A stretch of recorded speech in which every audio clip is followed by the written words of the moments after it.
Hello,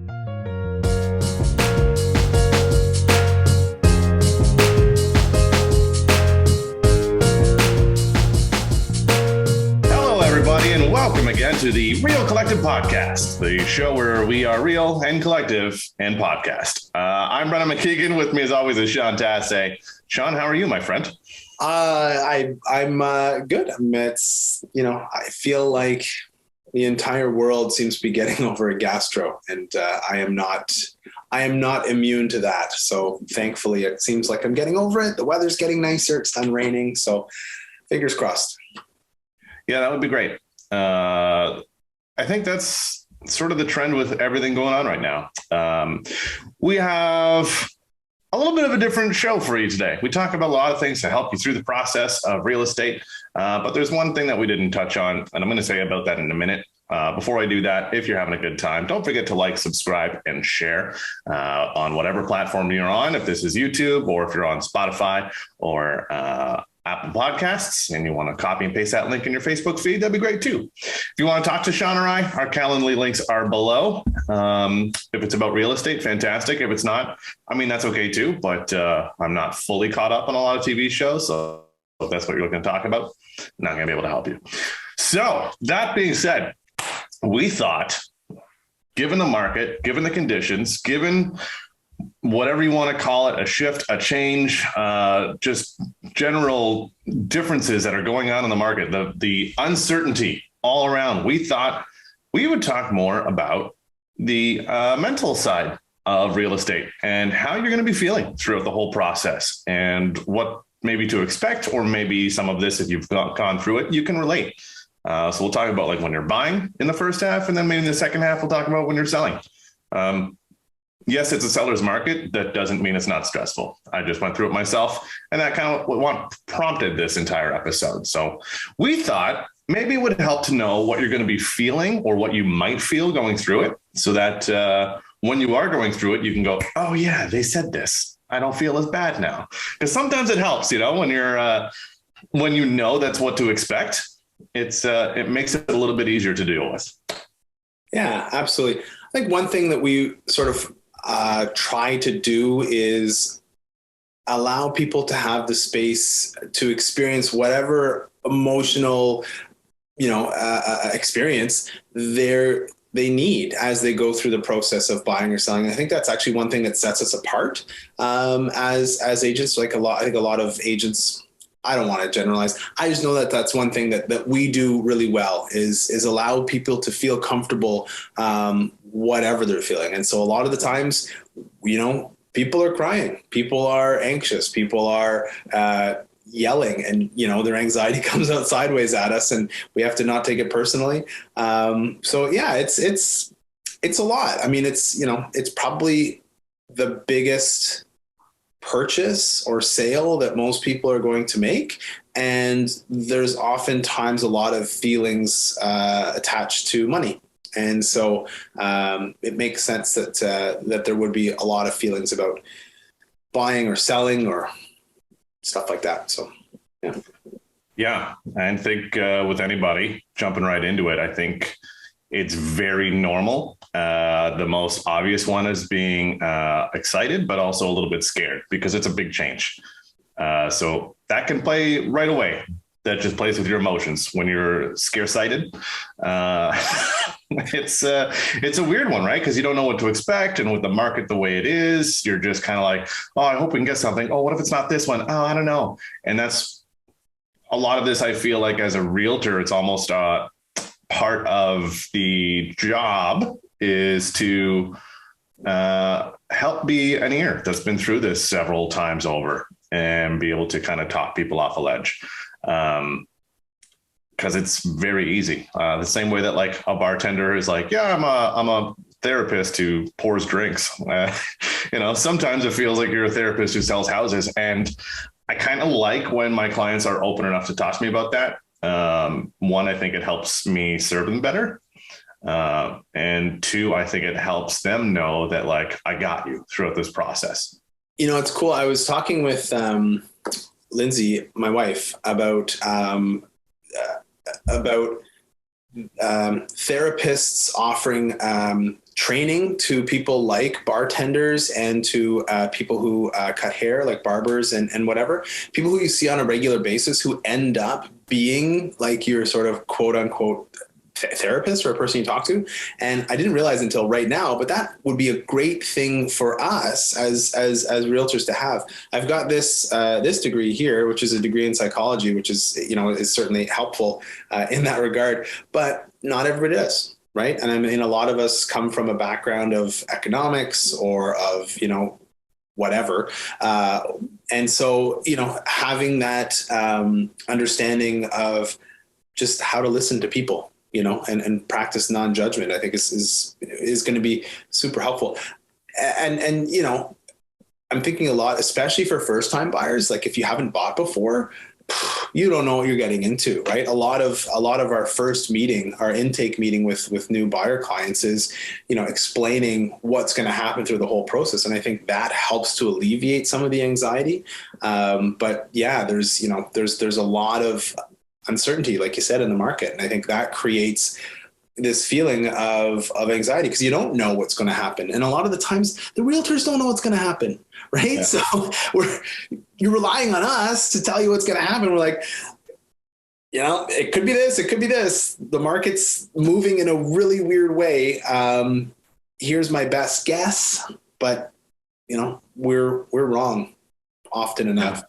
And the flip side of that too is if it's been 5 years or more since you bought a house and you haven't been experiencing this market, it might be a bit of a culture shock to you. If it wasn't explained to you kind of on your intake about like, this is what the market is right now. Tell me what you understand about it. If you're just like, well, we'll go out, we'll see a house and it's listed at 600. So we're going to offer them 590. It's like, well, it's holding offers. Well, what does that mean? Some people still don't know. Right. And then that can be like, oh my God. And that creates even more uncertainty because you're like, I've done this before, but now everything's different and changed. I've been through it a couple of times myself on the buying side now. At least for us, we went through the process of multiple offers once. And even then we felt, oh my God, I can't believe we paid that much. And that was like, the market wasn't even explained to us about what it could do in the future. It was just where it is right now. And I think that's a big part of being a buyer is like, what's the market going to be? Because that might help alleviate some of that stress. Like, yes, you're paying for this much now, but it's going to be worth this much soon. So don't worry about that. Yeah. Which can lead you into the roller coaster of emotions that you go through as a buyer. Because you find a house, and all the time I tell people, I'm like, you're going to have that roller coaster of emotion where like you're searching, you're excited to search. Maybe you can't find the right place. So you dip back down, you get underwhelmed. You find a place, you make an offer, you don't get it. Maybe you find another place and you're like, oh, this one's perfect. It's perfect. It's perfect. And then no, you didn't quite push hard enough, or somebody just threw a dump truck of money at it and it didn't quite work out.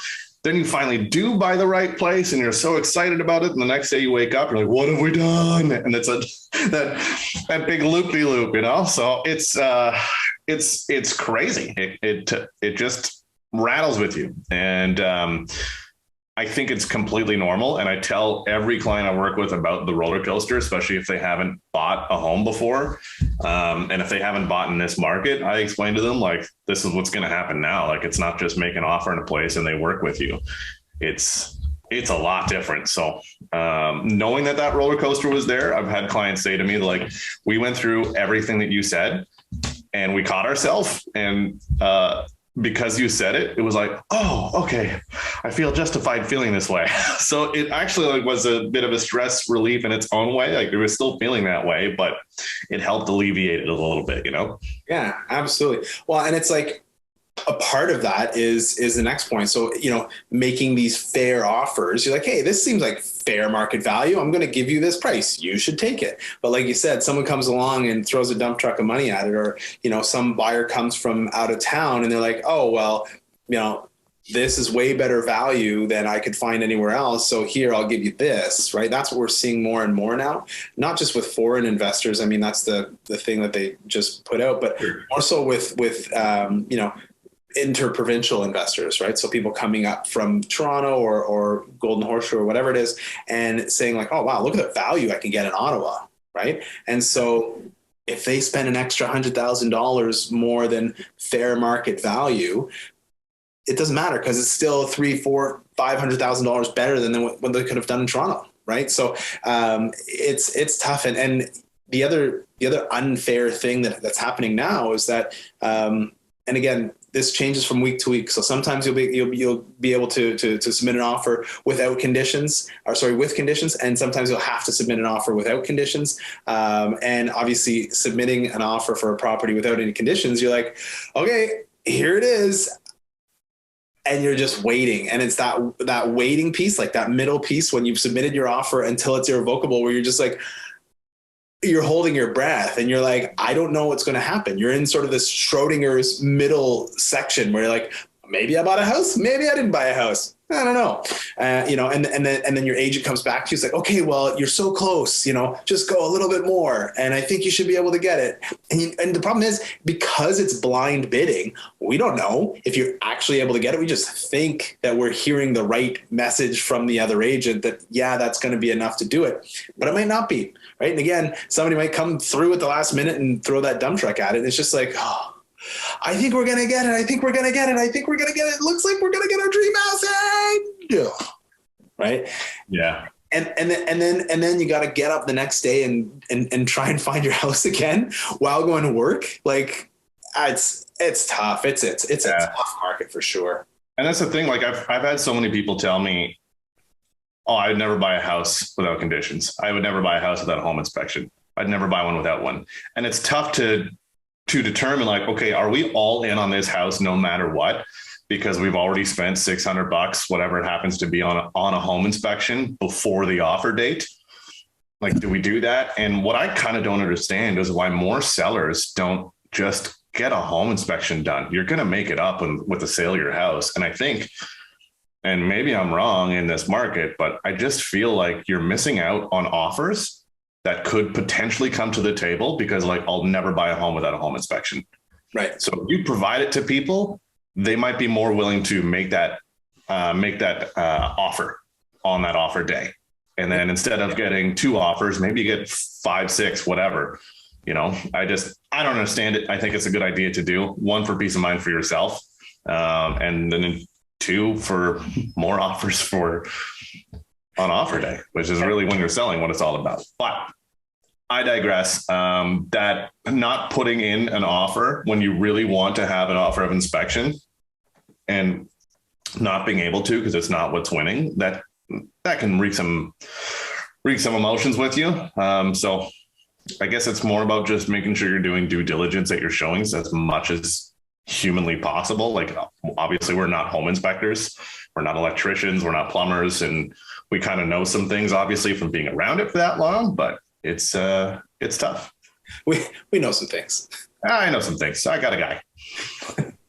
The other one is having that when you actually buy the house, like this is the other part of the roller coaster, right? Is like you buy the house, you're like, all right, we got the house, and you celebrate and you pop your champagne and this is amazing, I can't believe it, da da da da, and then you wake up the next morning and you still look at your feed, right? Because you're like addicted to looking at like the houses that are coming up on your portal. You look at your feed like, oh, well, that's our dream house that just came up. And now you've got this like wicked sense of buyer's remorse. And the dream house is like listed at a price that it isn't actually going to sell for. It's going to sell for like way more.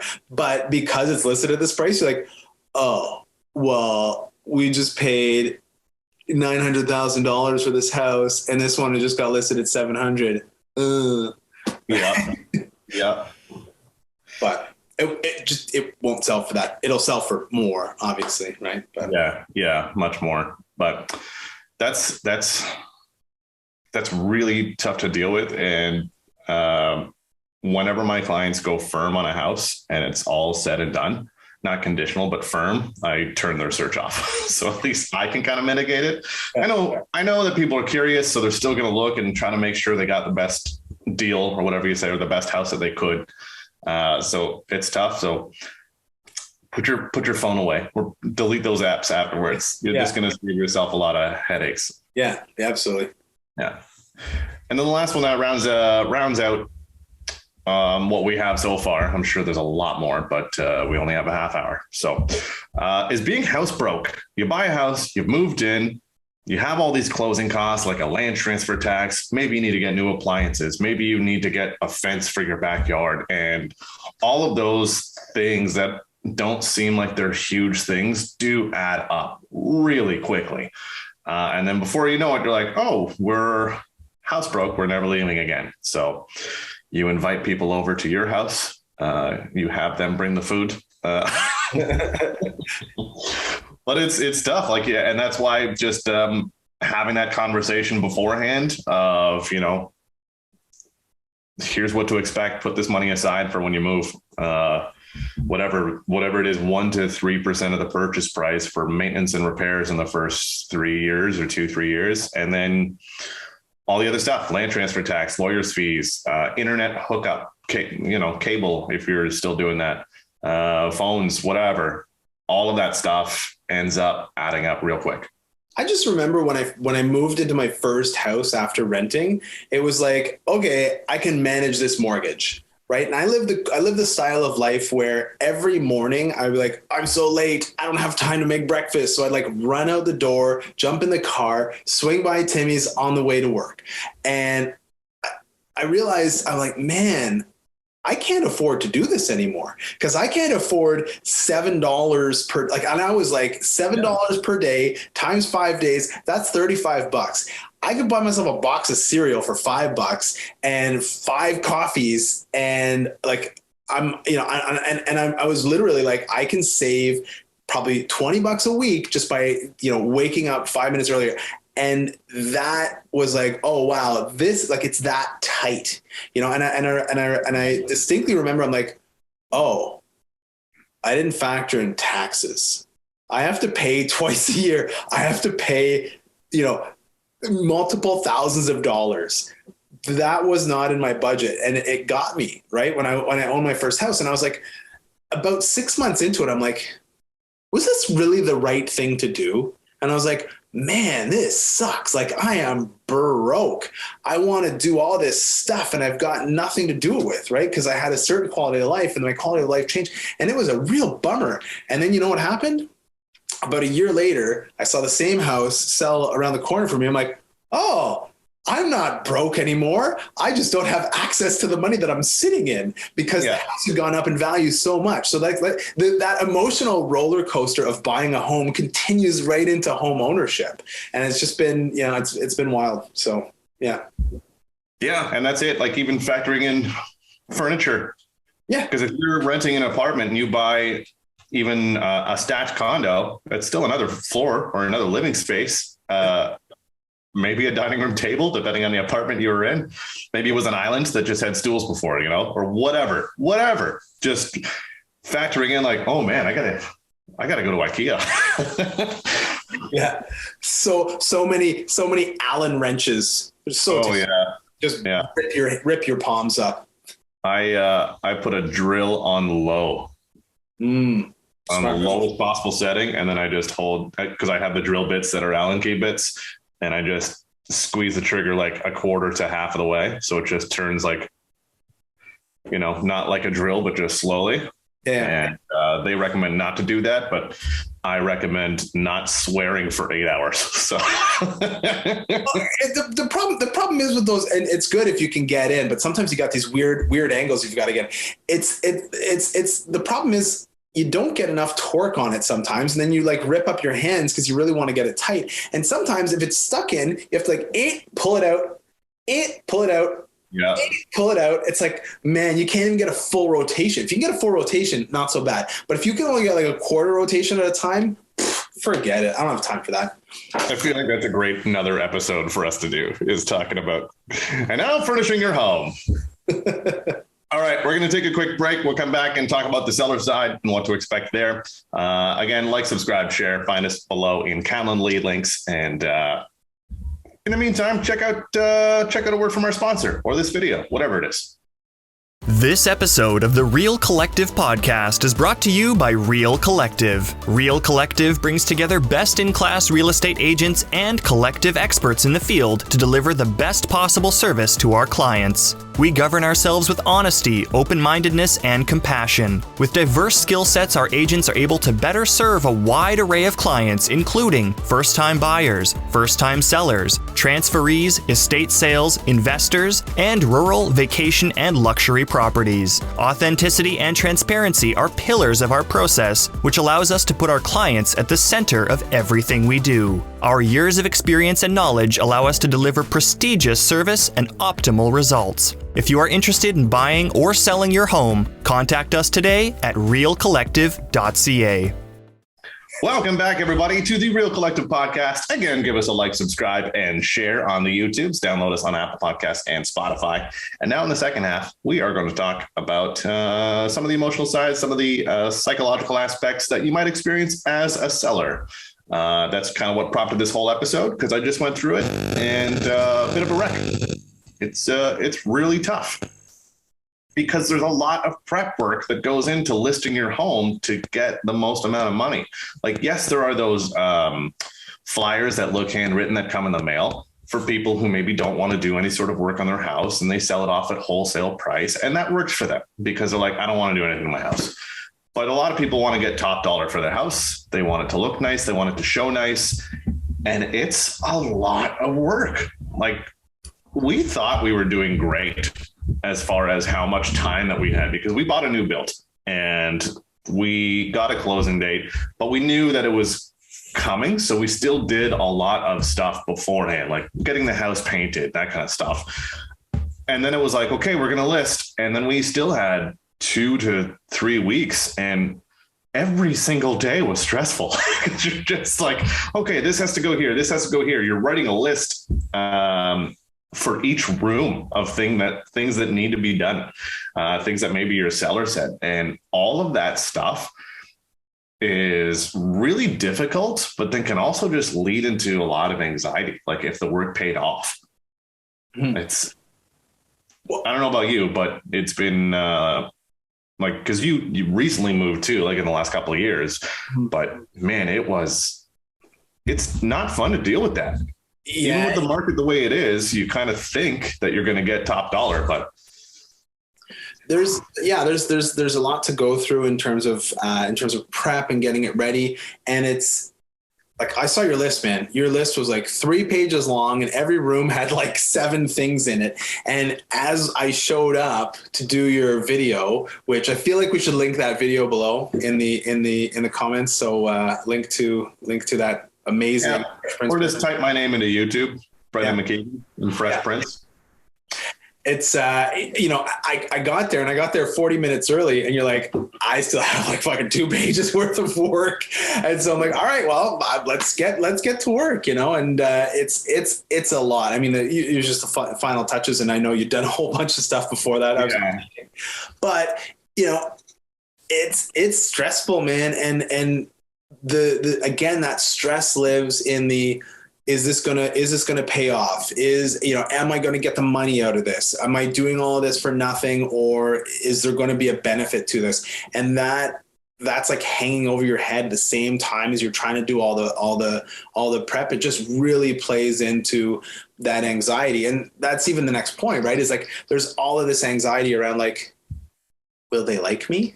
Right. Yeah. It's like, it really hits on like on a really basic level of like, will they like me? Right. And that's like a feeling like you have when you're a kid. Right. So like, years and years of therapy have told me that everything that's wrong with me is because of the stuff that happened when I was a kid. And it's like, I'm putting my house up on the market. I'm saying, hey, come and look at me, and please tell me that you like me, validate me. Right. And a lot of times you don't get it. Yeah. And especially like, I don't know, maybe because I'm a realtor, it was almost worse because I saw what the market was doing earlier this year.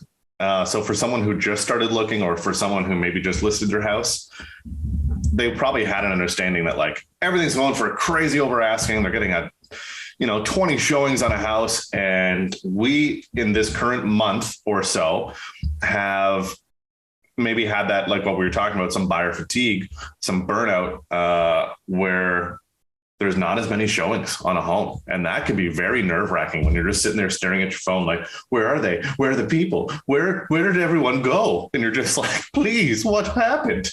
You know, I don't like, if you've ever been like with a group of people and you walk into the conversation circle, you're like, hi, how's it going, everybody? And everyone's like, good. And then they all leave and you're like, what happened? What just, you know what I mean? Like, what did I say? I said, hi. I showered, I dressed nice. I got myself ready for you.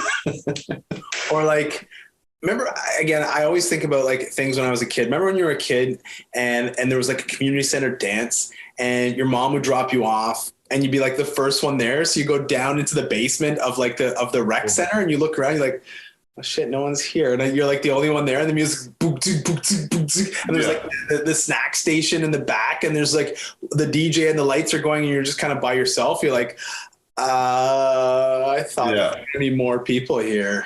Yeah. Cell phones and digital cameras weren't even a thing then, so you couldn't do anything but stand there and look awkward. yeah, exactly. And then you do get, a few people through, and then you start getting some feedback. And for whatever reason, feedback typically, if it's good, it doesn't come in, right? The best feedback obviously is an offer. But typically people are like, oh, well, we're not going to buy it and we don't like it. And here's the reason.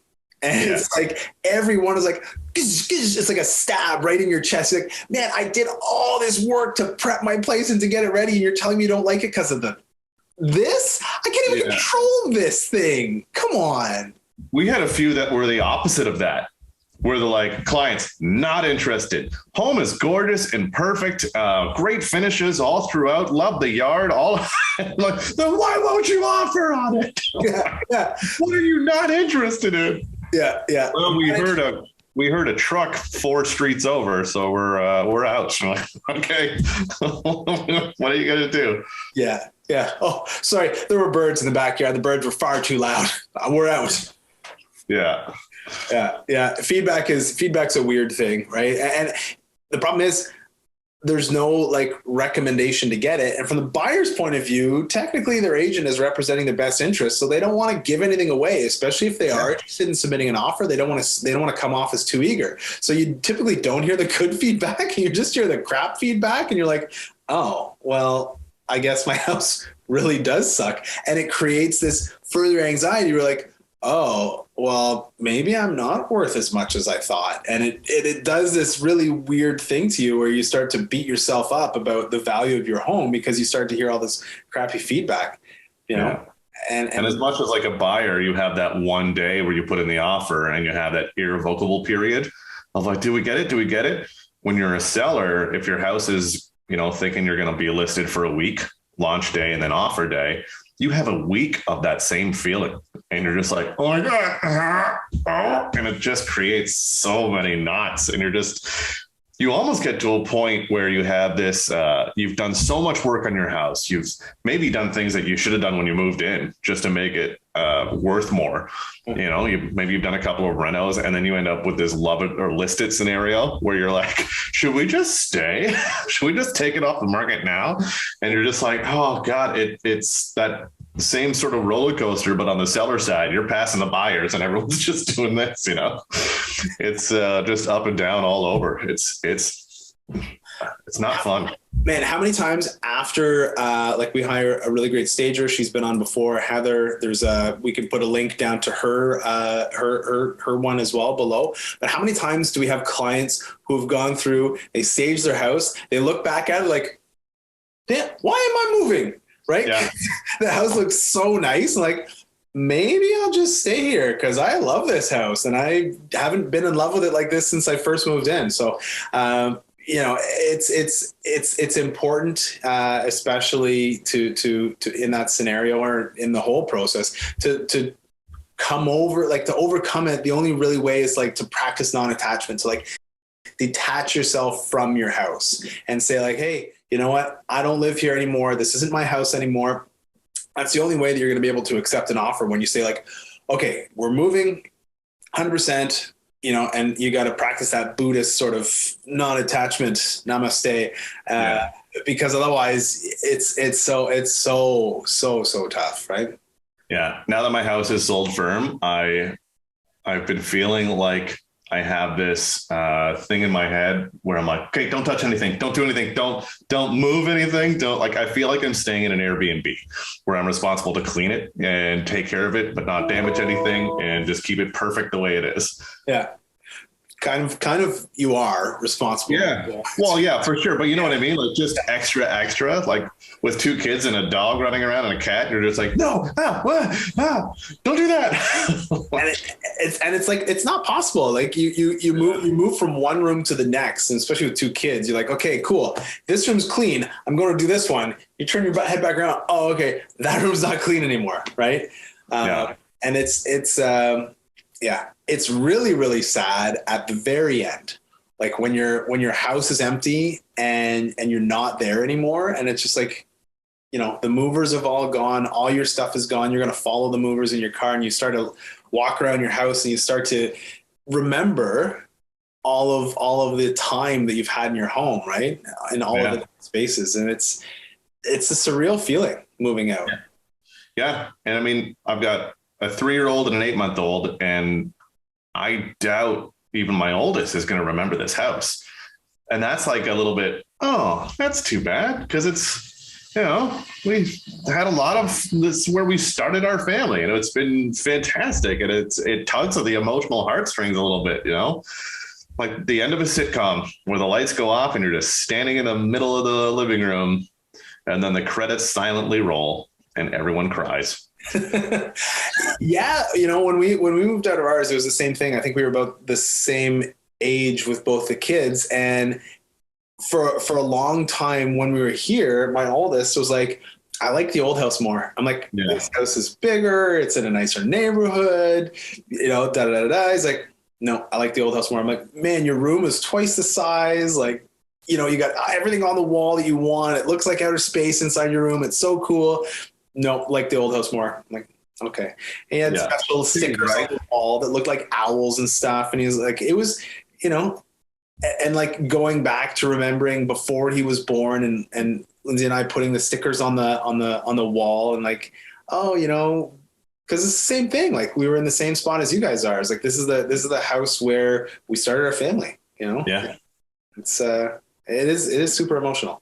Yeah. So it can, on the seller side, you've got the same level of stress and anxiety as the buyers. I think it's just completely different reasons, and they're all valid emotions, just to be super clear. Yeah. So hopefully by doing this today that we've shed some light on it. So when you're going through the process and you maybe recognize some of these, you're like, oh, I feel a little bit better. That was the whole point of this. So hopefully it helped. We won't charge you $200 to watch this episode. Yeah, exactly. Appreciate that. If you did like it, if this did help you, let us know in the comments below. Give us a download. If you're a therapist and you watch this, or like you work in the professional field and you want to use the appropriate words to describe the things that we've said, feel free to write that as well in the comments below for all the therapists who watch. Yeah. All 3 of them. When one of them shares it with their colleagues. Right.